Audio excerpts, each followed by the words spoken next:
as Lionel Messi closes in on an 8th Ballon d'Or, a record number for any player in the history of football. We look back on what has been a very eventful and very funny weekend in the Premier League. Lots of highs, lots of lows, and Manchester is still blue, which is a problem if you support the Reds. That's Man United. Liverpool fans are loving it. Us fans are happy too. Chelsea don't have much to smile about these days, but who knows? Things might turn around soon. This is One Kick from Glory. I'm Clive, and it's just me and Craig here today. Yeah. And we're going to start off at Old Trafford, a Derby Day defeat for Manchester United. Another disappointing performance, another game week where things didn't quite go to plan. Craig, how do you look back on that result? No identity FC, no style of play, no nothing. I said it last week. The first 10, 15 minutes they played well, and then they conceded a sloppy penalty. After they conceded the first goal, they didn't look like they'll come back into the game. Onana made a world class save to save Haaland a couple of times as well. The header in the first half to make it 2-0. He saved it. Half time, the manager made a change. He brought on Amrabat and brought on Mason Mount at half time to see if that would change the game. It wasn't effective at all. Didn't work. He played McTominay in the second half with Ericsson in midfield. That didn't work. Rashford had a chance to make it 1-1 when he was through one, or make it 2-1 when he was through on goal. Missed the chance. Haaland could have made it 1-1 after he gave away the penalty, but he didn't look confident in front of goal. Running, not really composed on the ball.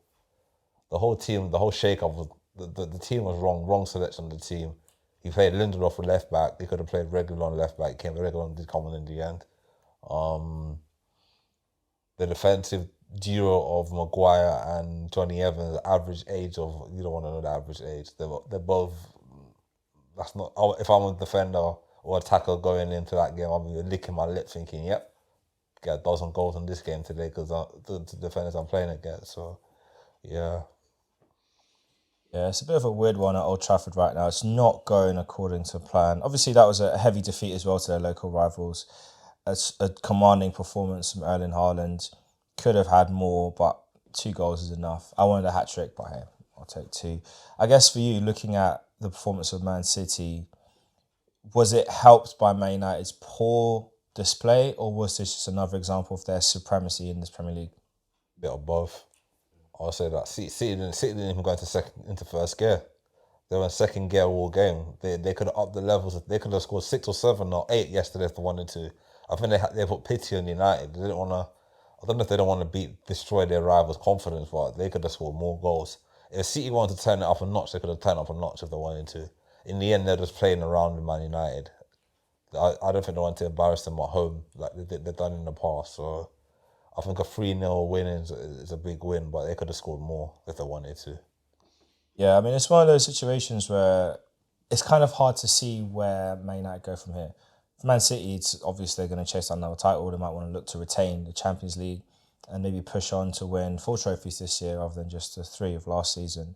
But for Man United, there's just so many question marks and issues. I know we've talked about it a lot. There was a good discussion between Gary Neville and Jamie Carragher on Sky Sports about it the other day, and it was just interesting just hearing their perspectives, because we've heard the narrative of the ownership time and time again, that being the major factor. We've heard the argument of they've not spent enough money on players. We've heard the argument about personalities, but where do you think the failing lies for Man United at this point in time? I'm not talking about the previous managers, but current system, current structure. Where's the problem lie? Recruitment, buying the right players. You have to buy the right players and play a system. Like yesterday, you played Bruno Fernandes on the right. He's not a right winger. He's not going to run past 20 man and do tricks and step overs and fellow crosses. He's not going to do that. He can't beat a man, and he's not a winger. He's more of a number 10 or a number 8 or whatever. They played him out on the white. When you have players like, you got Anthony on the bench, you got Garnacho on the bench. You could have played either one of them on that right wing yesterday. And he brought on Anthony too late. The game was really done. So his selection policy is not right. Recruitment's been poor. They paid all that money for Anthony. He hasn't delivered. You got Sancho, who's in the wilderness right now. He would have done a better job yesterday if he was playing. He would be up for that kind of game against his old team. He would have done something. So I feel like the club, the recruitment's wrong, poor. He scored against them last season, Sancho. So I'm saying he would have done something. The recruitment's poor. The manager's losing. I think the manager's going to end up losing the dressing room. Maybe he's already losing the dressing room already. I think players are getting fed up with his tactics not working. The fan base are getting fed up. Not just with the manager, with the owners as well. I know Ten Hag won a trophy last season, but that trophy was papering over the cracks. There's a lot of issues at the club, deep-rooted issues. He got rid of Cristiano Ronaldo. Everyone thought that was a good thing because of what he said in the interview. But me looking at it now, he was stating the facts. The club's in disarray. I know the way how he did it was wrong, but in a lot of people's eyes it was wrong. But he has to say what he has to say because he felt as a fan. He spoke as a fan, not as a player.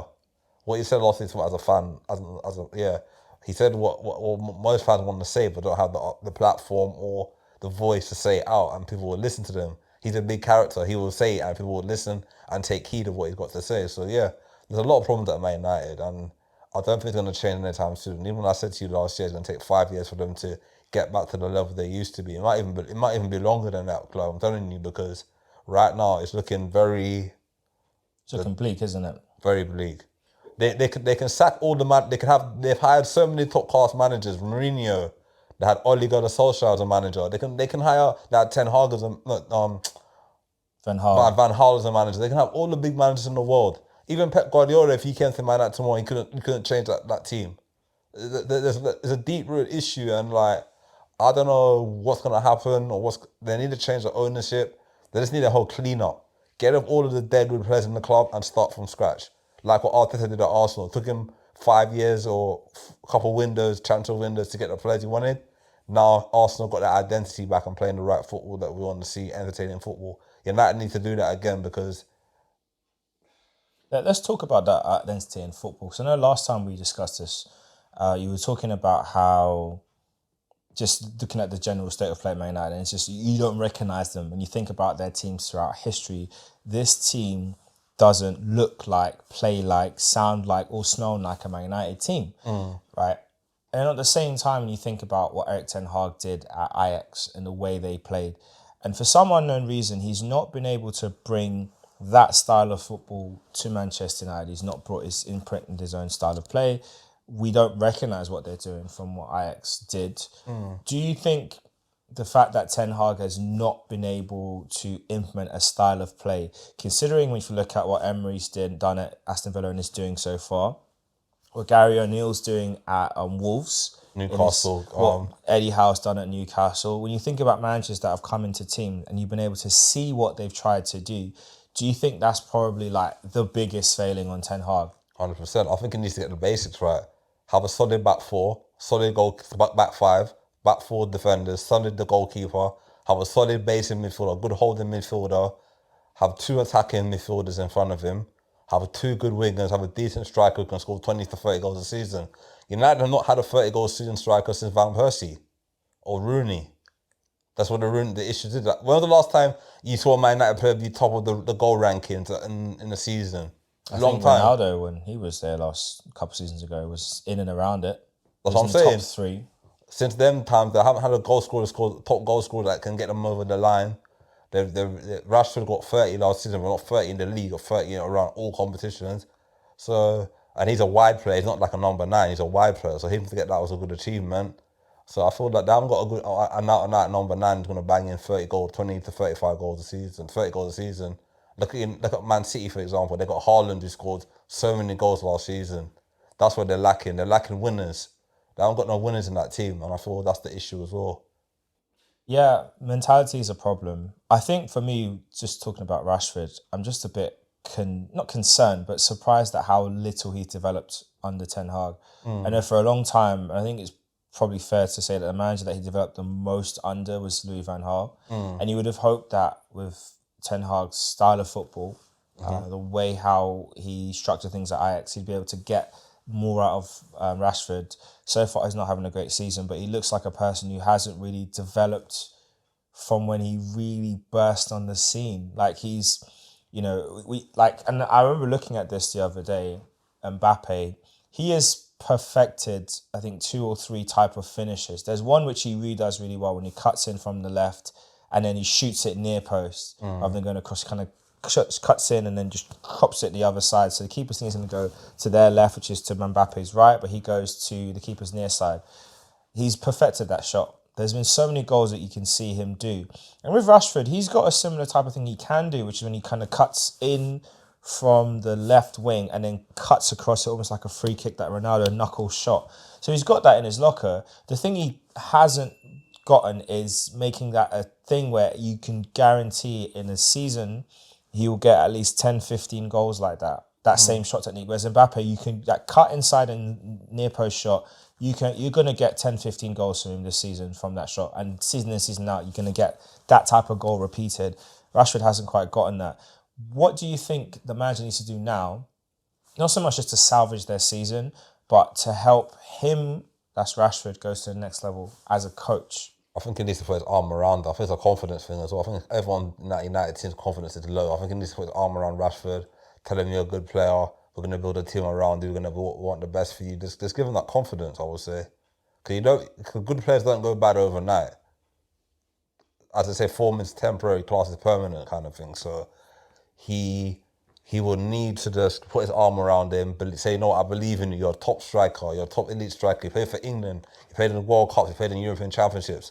Please show me what you can do for Man United. You're a big club, big history, biggest fan base, biggest stadium in the world, in London, England.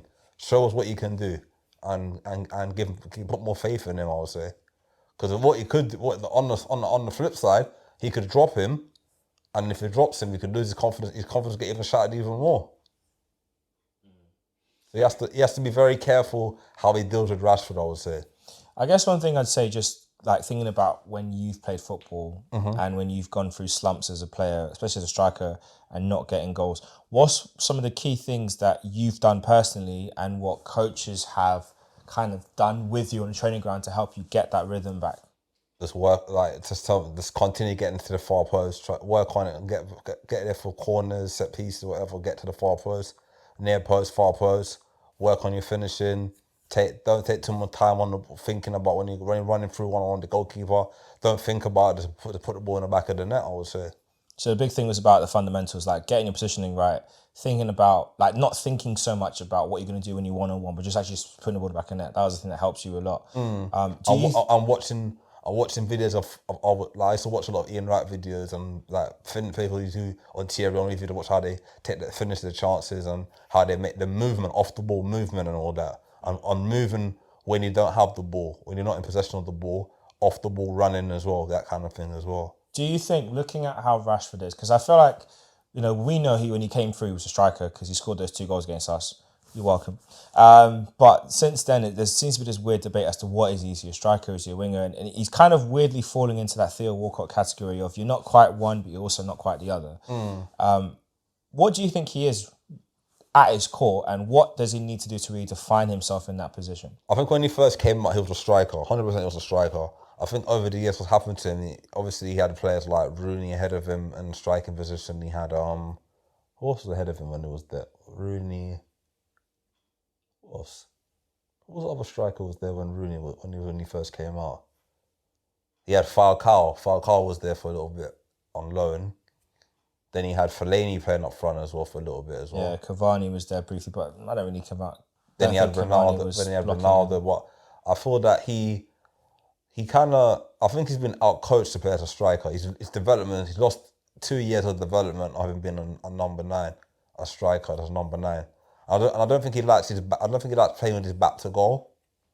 I don't think he's very strong. His strengths are more better out wide. He can use his pace and he can cut onto his right foot and he's just going to hit shots like how Mbappe does. A bit like Mbappe doesn't like playing through the middle. Mbappe likes playing wide and I think Rashford likes a space, run into space. When he plays up front, he's limited. He has 2 big defenders on him. When he runs to space, he can take on a man, play a 1-2, bang, cut in and score. A bit like Thierry Henry back in the day. Before he became Arsenal player as a striker, he played out wide. He could cut in on his right foot, bang, play 1-2 with Perez, played 1-2 with Ashley Cole, Vieira, play a ball to him, or turn the end or launch one over the top and he'll run into it and score. So I think Rashford, they need to play to more to his strengths And I think that he just needs to. So with that, what position then? Where do you put him? Is he a striker or is he a winger? Which one? I think he's a winger. You don't think he's a striker anymore? I think he's been coached out of being a striker.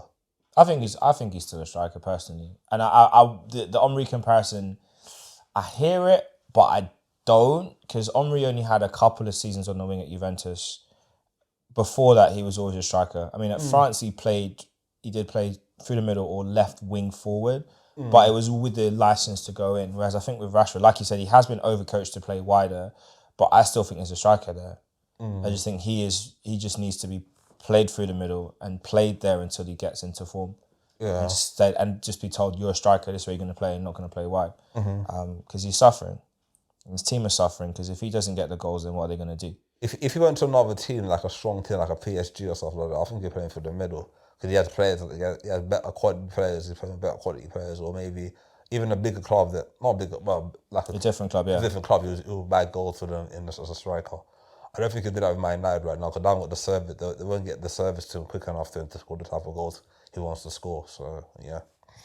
Yeah, it's a shame that he's having a poor goal scoring season. He's not really doing well at all, and you just hope that he can figure it out soon. And if not, then I hope Ten Hag has a plan to utilise him. But, one player that has definitely shown you the value of getting chances in the right position is Eddie Nketiah. He got his first hat-trick for Arsenal anyway, against a very, very poor, looks like they're relegation bound Sheffield United. I can't believe how bad that team look. When you think about Sheffield United when they first came up a couple of seasons ago under Chris Wilder, and their foundation was built on solid defence, to see them now, it's sad. If anything, I don't think I don't know if they're going to be as bad as Derby were when they came up and went down with the lowest of a point total. But how do you look at the Sheffield United, and what do you think they need to do and learn fast to basically give them a chance of surviving? They haven't got. I don't think in their squad they don't really have experienced Premier League players who play in the Premier League. They've got players that were there from before, like Ollie Norwood was there. He's still there. Yeah. Let's have a quick look through their squad. So they've got players that were part of their team, but they saw a lot. They're good players in the summer as well. The Ndai guy went to Marseille. He scored a lot of goals for them. So they did Sander Berger, the Norwegian midfielder. He went to Burnley. So they did saw some of their better players in the summer. So yeah, they've got a lot of young players and inexperienced players for the league. I mean, Chris Basham has played in the league before. George Baldock, I think, played in the league before. He did play for Sheffield United in the league before. They've got John Egan, I think this might be his first season in the Premier League. And obviously John Fleck, Ollie Norwood, like I said, those two have been there before. McBurney as well has been there. McBurney. But yeah, so they've got play. Yeah, you're right. The majority of their squad has no experience in the Premier League. But with that being said, you still need to have something about you. Like either you have, fight. you got. It's not just about the fight. But what's defining them as a team? Like you think about Burnley. Like even though they're not getting the results, they play good football, and they're trying to fine tune it to kind of make it work over there. With teams like Nottingham Forest, they've got that explosiveness where they can get a goal out of somewhere. What's Sheffield United's thing? They need to figure it out and fast. I know they've got a lot of injuries at the back, so then Austin Trusty got his first start against Arsenal. But at the same time, like they need to figure it out quickly because it's just not looking good. 100%. I totally agree. But yeah, just looking over to Nketiah and what he did, obviously first hat-trick. How pleased were you for him, and what bearing do you think those 3 goals will have for him going forward? Well, I've been very harsh on Nketiah because I want him to do well. I've been very harsh on him, saying he needs to do better. I congratulate him for doing what he did on Saturday, getting the hat-trick. And now he has to seize the opportunity and do it in every game. Not get a hat-trick every game, but he needs to step up. And since Jesus' injured, step up and be the main man. If you want to be the main man at Arsenal, main man starting than that guy, and you're wearing a number 14 shirt, that means a lot to Arsenal fans and history of the club.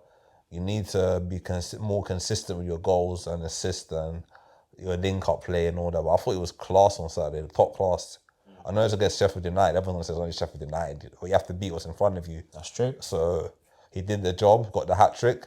Unselfishly gave Fabio Vieira the penalty when he could have got another goal. So it shows that he's a leader as well. Got the armband towards the end as well. So it goes to show that there's a player in there, but he has to. Time is ticking on him because January transfer window is coming up very shortly. So he has to really start showing the manager that I don't need to buy another striker in January. So He needs to show what he can do now, or else January he might be third. He might be third choice striker. Who might be? Nketiah. Oh, if we go out and get like a Tony or... Yeah. I mean, he's doing what needs to be done. Obviously, I love the third goal. I love the message behind it. And I think in the post-match interview, he did say that he's been working on his shooting, especially that type of strike in training, and it showed. And that's the kind of thing that we need more of from him, because we know he's developed a lot outside the box. I've been quite positively surprised and impressed by the things he's doing in build-up play. His hold-up play is improving. His dribbling's improving. There was a couple of occasions in the match when he could have released the ball out wide a bit quicker, but he won free kicks. So there's still things to improve on. But the thing with Nketiah is that every time people count him out or doubt him, he comes back and says, "Hey, wait, respect me." Every time, and I like that about him. I like the fact that he's constantly showing us more and more to his game and more what he's about as a player. He's definitely one that you can't count out or dismiss, and I'm really happy for him. His first goal was a great little striker's goal, good first touch to lose the defender, and a good little finish into the corner. Vieira got his goal, penalty.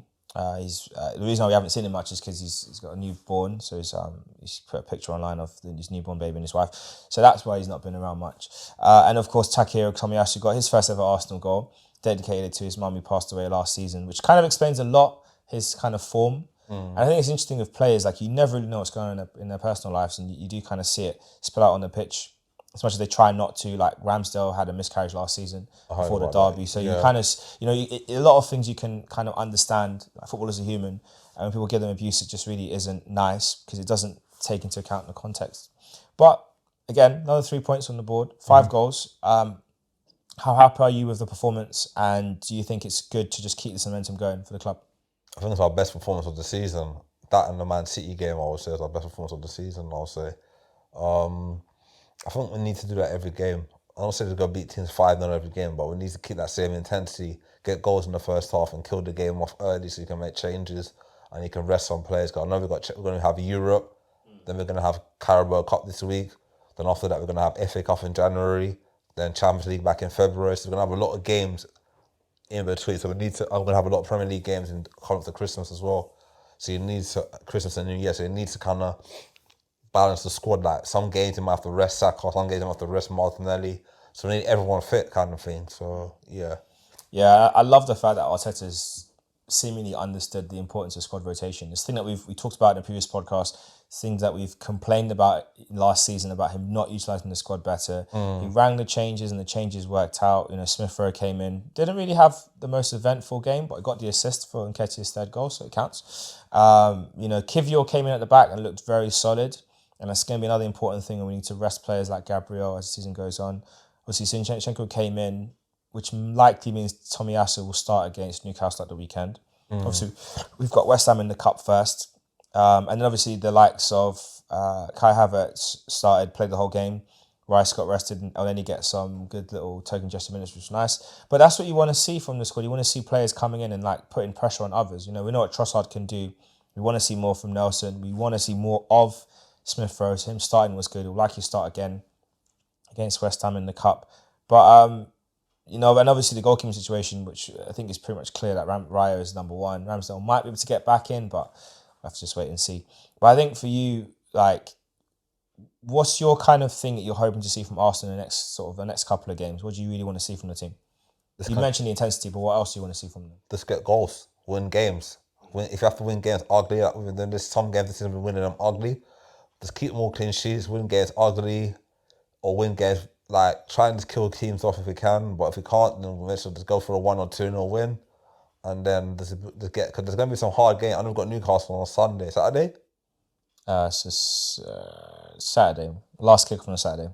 We've got Newcastle on Saturday, and they're in good form, Newcastle. So we have to bring our A game. I know they were in good form last season. We beat them last season, but this is a new season now, so they're going to be up for it. So we need to make sure we have the same intensity we did against Sheffield United, and make sure we go there and get the 3 points and get back home as quick as possible. So yeah, and that's going to be really important. And I'm going to move on to a team that have had a very up and down season. They have a ratio of winning, then losing, then winning again. That is what Mark might call 3-point FC. It's Everton FC, Liverpool's little rivals. Nice 1-0 win away from home against West Ham. continuing on the pattern of losing then winning. Dominic Calvert-Lewin got his 50th Premier League goal, finally. It's taken him a while to get there, but lots of injuries in the way, and he's obviously looking at the other goal scorers ahead of him. But that was good for them. He is behind Tim Cahill, Duncan Ferguson, and Romelu Lukaku. So, which is not bad. But I guess just looking at Everton as a whole, like you'd hope that this match will be a kind of marker point to kind of bounce on, and we'll talk about their next game and how you think they might do. But obviously, off the back of Bill Kenwright's passing, this is a good result to get for them to kind of help kick on their season. Surprising defeat for West Ham at home, but how happy do you think Everton would be to get those 3 points and get the momentum rolling now? They'll be happy because they've got a 12-point penalty looming, so they need to get as much wins as they can just in case they get docked 12 points. At least they can stabilise themselves and push up the table. So I thought Everton's a massive club, massive history, massive club, won trophy, big trophies in the past. But sometimes in football, everyone has their era in football, innit? Like every team has their big. Like Man United was the 90s and 2000s, Chelsea 2000s as well, late 2000s, Arsenal 90s, 2000 to 2004 was a lot, yeah, and Liverpool their 70s and 80s. So every club has their era and their time when they win things. So I feel like Everton, what they need to do is keep Calvert-Lewin fit. That's what you need to do, 100% keep him fit. What Rathman, Cotton Wool, do what you have to keep him fit. If they keep him fit, they'll do well this season. He will score goals for them, because before he had those injury problems, he was scoring goals for fun. That's true. And then he got that injury. That injury just messed him up. Every week he got injured. He came back, got injured. Came back, got injured. So hopefully he gets a good run of games this season and see what he can do. But I thought he'll do well for them this season. I thought Everton, if they can stay and be more competitive in the league, they can push up the table even more. So yeah. Yeah, that's going to be a big thing if they can just keep pushing on. And obviously, like you said, keeping Calvert-Lewin fit is going to be quite important. And then just keeping that structure going, yeah, that's going to be really important for them. Do you think West Ham will be concerned about a defeat, or just brush it off, bad day at the office, and then come back next week stronger? Brush it off them next week and they get stronger. Because I think West Ham have got a new team now anyway. They've got a lot of, they sold Declan Rice and they brought in like 5 or 6 new quality players to replace him. So they've got a decent squad. Their squad is very good. So I think it was just a bad day at the office. I don't think they have to worry about anything. They'll bounce back. So yeah.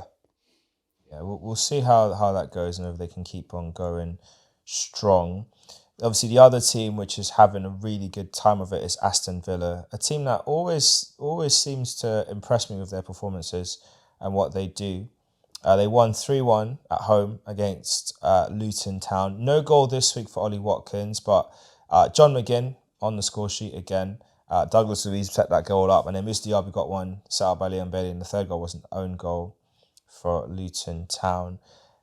Emery's working his magic again. That's 12, I don't know if it's 12 wins, but that's anyway, 12 game unbeaten run for them, which is good. How impressed are you with what Emery's done? Because I know last year we said that they were going to be the ones to watch, and Mark was like, watch out for what they're going to do this season. But how happy are you to see them continuing to perform really well as a team? Well, I feel like Emery had a reputation in England that he didn't do well in the past when he was at Arsenal. I know he got us to the cup final, the Europa League Cup final, and it didn't work out for him at Arsenal. But there is a coach in Emery. He knows how to get these small teams. I'm not saying Aston Villa's a small club, don't get me wrong. Aston Villa's a big club. They won the European Cup in the past. But he knows how to go to these clubs that are struggling and should be further up where they are and transform them. He did it in Spain with Valencia, with Sevilla. He did it with Villarreal. He can go to these teams and he can just transform them. Like an Ollie Watkins, he can put his arm around Ollie Watkins and say, listen, you're my main guy. You're going to score X amount of goals and I'm going to train you to make sure you do it. So he got that ability where he can get the best out of these players. So, yeah. Aston Villa, I did say this season Aston Villa are going to be small horses for the top 5 or 6 in the Premier League. I feel like they've got a quality squad now. They've got players like Leon Bailey can come off the bench. They've got Tillemans can come off the bench. They've got Diaby is a good signing. They have they've got John McGinn, Scotland leader. They've got something. They've got Martinez, World Cup winner. So they've got a decent squad, and they're missing. I know they're missing players like Tyrone Mings out for the season and all that, but they've still got decent defenders. They've got Paul Torres. They've got Konsa. So they've got a decent team. Yeah. So yeah, we'll see what it is to kick on. I mean, obviously, it's important that they keep building what they're doing, and obviously Emery has worked out a really good way of getting good results and good performances out of strikers. We're going to cover that a bit more at a later date because I'm really fascinated to get into the details of that and how well he gets his strikers performing. But I guess just going back to Manchester United again, because there we saw some petulant behaviour from Bruno Fernandes at the end of the game. Not during the game, like he just took a couple of swipes at Jeremy Doku. We also saw Anthony do the same thing. It's just childish behaviour. And then we saw Fernandes really having a proper moan at the referee at the end about something that happened on the pitch. And there was a lot of debate at the time when he was announced as captain whether he was the right person for it. What's your take on him as captain of Manchester United? He's not. He's a moany leader. Like United have always had good captains: Brian Robson, Roy Keane, Gary Neville, Ferdinand was a captain for a little while. Vidic. Beckham was captain for a bit as well. They always have who as well? Steve Bruce. They've always had good leaders at the club. Fernandes, he's not a captain that I would say that will put an arm around you if you're making a mistake and encourage you. He's always like, if you make a mistake, I'm going to moan at you all the time. It doesn't really help the young players in the team. I don't know who else in the club can be a leader. Like, who else can be captain? Like Casemiro? Or who else? You got Martinez.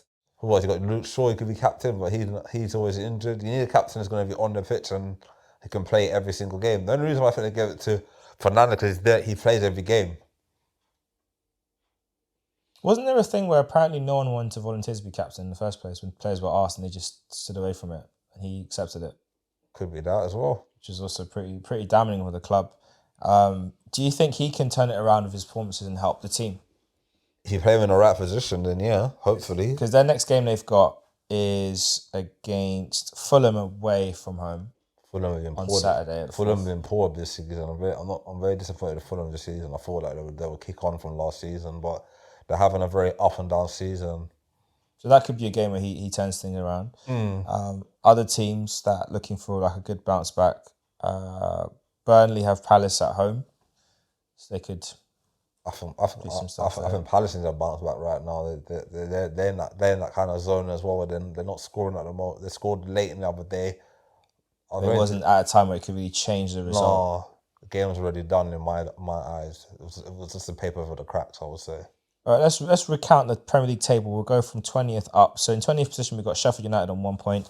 19th, we've got Burnley on 4 points. Luton Town in 18th on 5 points. Bournemouth above them on 6 points. Forest and Everton both on 10 points each. Goal difference separates them, so it's Forest and Everton. 14th is Fulham on 12. Fulham, Crystal Palace, Wolves and Chelsea all on 12 points. Chelsea are in 11th position. Brentford ahead of them on 13th points in 10th position. West Ham in 9th place with 14 points. Man United in 8th place on 15 points. Manchester United, Man United and Chelsea being where they are is just shocking. Even Wolves being 12th. When you think about Wolves a couple of years ago when they were literally rivaling in the top 6, looking like they might puncture into that bracket and they're down in 12th. That's all their best players. It happens. Then above them, Brighton in 7th position on 17 points. Newcastle also got 17 points. They're in 6th. 5th is Aston Villa on 22 points. 4th is Liverpool on 23. 3rd, Man City on 24. Arsenal also on 24 in 2nd. And leading the roost for now are the Spurs, Tottenham, 26 points, top of the table. They got Chelsea next at home. It's a big game to come. And then just looking at like the top goal scoring charts, because I think it's quite fascinating to see who's getting the goals and for what club. So Haaland leading the way, 11 goals. Behind him is Salah and Son, both on 8 goals each. Then it's Callum Wilson on 7. Jared Bowen, Wang Hee-chan and Isaacson and Brian Mbeumo all on 6 goals apiece. Ferguson and Nketiah on 5 goals apiece. That hat-trick does a lot for you, Yeah. In the assist market, you've got Pedro Neto top with 7 assists, and he's out injured. He's going to be out for a little while. Hopefully, it's not too bad of an injury, but it looks quite bad. Trippier's got 6 assists in 2nd place. Then Maddison and Ollie Watkins both got 5 assists, which is good for Ollie Watkins. Kufal and Mo Salah on 4 assists each. And then Julian Alvarez, Richarlison, and Musa Diaby and Elanga all on 3 assists each. Wow. Decent. Bad. In terms of clean sheets, which I think will all be quite interesting to hear, top of the bar, there's 1, 2, 3, 5 goalkeepers tied on 4 clean sheets. Rare. They are Sam Johnson, Nick Pope, David Raya, Edison, and Vicario at Spurs. Wow. Alisson Becker, Mark Flecken, Bernd Leno, Robert Sanchez all have 3 clean sheets, and Emiliano Martinez has 2. Explains why Raya gets the picks, guys. That's why he's in the number 1 shot position. But that's quite good and quite interesting to see in terms of like how things are shaping up. I think definitely Haaland is catchable this season, and I wouldn't be surprised if Hyun-Min Son gets 25 goals this season because he's tracking for that kind of number. I think Wilson might get around 20 because with him it's a bit weird because he's on a good run, but he always kind of peters out, takes his while to pick back up again. Salah will be in that 25 bracket, no problems. The question is, for the players below them, can they join them? Will Jared Bowen hit 20 goals in the league? He's on 6 right now. He's doing really well for a wide player. Wang Yi-chan, again, could be looking to... I mean, if he gets 20, Wolves will definitely finish in the top 10. So that's going to be important for them. We'll see what they do. Obviously, looking ahead to the next set of games, we already mentioned a few of them. Everton, Brighton, what are you expecting? And it's at Goodison Park. Brighton need a bounce back, as you said. Everton want to carry on the momentum. Draw. Man City, Bournemouth at the Etihad. Home win. Sheffield United, Wolves at Bramall Lane. Away win. Arsenal, Newcastle at St James's Park. Win. Home win. Away win. That's going to be a big one. It's going to be a tough one. Yeah. We're going to have to be at our A game, but it's the kind of game that we should be winning if we want to win the league. Nottingham Forest versus Aston Villa at the City Ground, Nottingham. Villa win. And then Luton, Liverpool at Luton Town's Kenilworth Stadium. Liverpool win. And then the big one on Monday Night Football, Spurs versus Chelsea at the Tottenham Hotspur Stadium. I want Chelsea to win, but I think it's going to be. I think Spurs. We all want Chelsea to. We all want Tottenham to lose. Well, I say either Chelsea win or draw.